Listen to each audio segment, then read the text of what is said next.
Coffee is changing faster today than it ever has in history. From $100 espresso machines in your kitchen to fully loaded coffee trailers set up in your local park.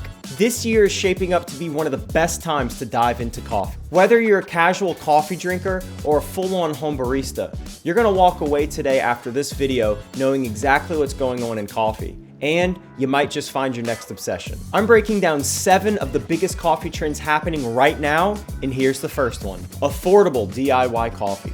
AeroPress, affordable espresso machines, burr grinders, mason jar cold brew. There are so many different ways to brew coffee, and today it's easier than ever to try them all at home and find your favorite way to brew it. Now, of course, with every new way to brew coffee, there's different challenges, extraction time, grind size, etc. And that's why it's so important to have access to good coffee education. We'll talk more about that later.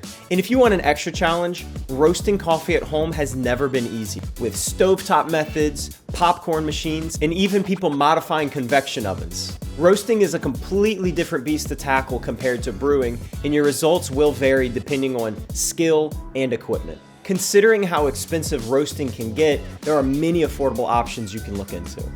Roasting is more affordable, and so is brewing. And now people are even opening up coffee shops on a budget. And that takes us to number 3, coffee trailers and pop-ups. It's no secret, business can get expensive, especially with a brick and mortar store that's subject to rent, utilities, high quality baristas, machines, insurance, permits, everything that goes into a coffee shop that we don't even realize a lot of times. However, coffee trailers have changed this, and I think this is one of my favorite trends because it allows high quality baristas to open up their own cafe on wheels in a converted trailer or even a converted cart and do pop-ups, go to local events, farmers markets, and anywhere else that you might need coffee. Experienced baristas now have the opportunity to create their own menu and develop their own brand, all without having to dish out a bunch of money and go into debt, or even win the lottery and get all the money in an instant. Which leads us to trend number 3, good instant coffee. Instant coffee was invented in the late 1800s, and we've come a long way since then with the invention of freeze drying, and most recently, instant coffee being made from specialty coffee. Let me warn you, if you haven't had it, it's not the best coffee in the world, but it's pretty good. Considering the price, how easy it is to brew, and how accessible it is at most grocery stores, instant coffee has never been better.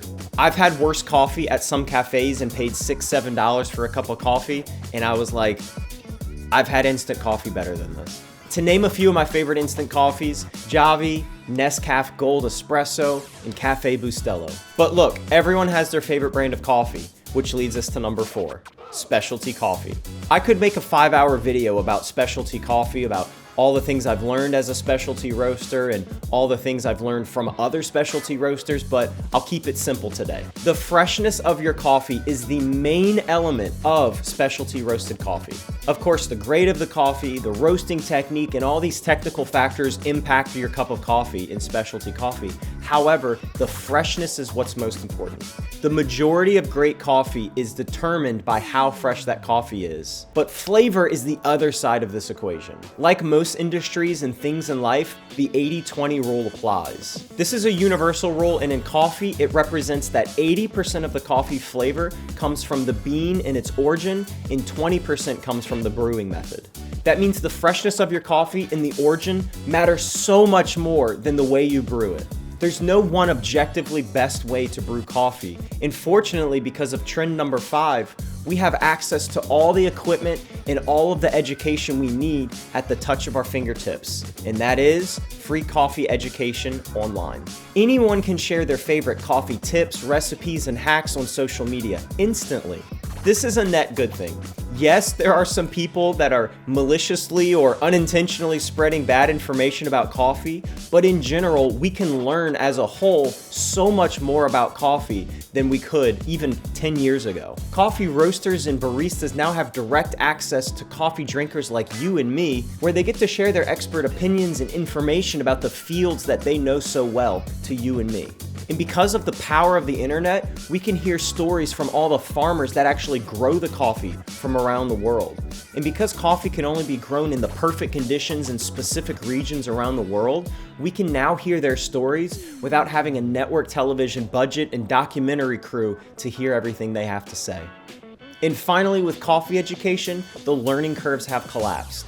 Baristas can now take the years of cafe experience they have and squeeze them into a 10-minute video on how to pull the perfect espresso shot, teaching you the perfect grind size for every brew method. It's no longer just leaking giant coffee chains recipes like a pumpkin spice latte. It's transferring real coffee wisdom to you. But speaking of pumpkin spice lattes, let's go into trend number 6, creative cafe recipes. Look, pumpkin spice, it's still around. It's gonna be around every fall for the foreseeable future, but cafes are getting so creative with their recipes. I've seen and tried so many unique creations recently. Honeycomb creme brulee lattes, hot s'mores with a roasted marshmallow, and caramel apple butter dirty chai. The best part is, a lot of these recipes aren't just processed sugar bombs with caffeine in it. When cafes do it right, you get all those coffee notes still shining through all the recipes that they've created. We've definitely entered a new wave of coffee where the creativity of these seasonal drinks are meticulously crafted just as cocktails are. Which brings us to the final trend, number 7, naturally processed decaf coffee. This one's not as fun as all the other ones, but it really is something very special. It's not the boring, flat cup of coffee that people think it is anymore.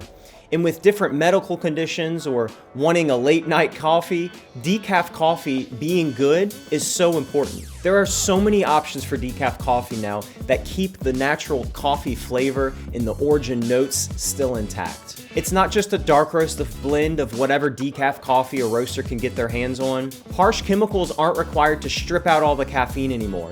We have natural processes like ethyl acetate and Swiss water where we can pull that caffeine out and still leave a lot of the origin notes and properties in that coffee bean. If you think that decaf coffee has to taste like cardboard, you really are missing out on what specialty coffee has to offer for decaf in 2025. Thanks for watching. I hope you enjoyed those 7 trends. Leave a comment on which one's your favorite and why, or if I missed one of your favorite trends from this year. I'm Cade with The Village Coffee, and remember, it takes a village and great coffee.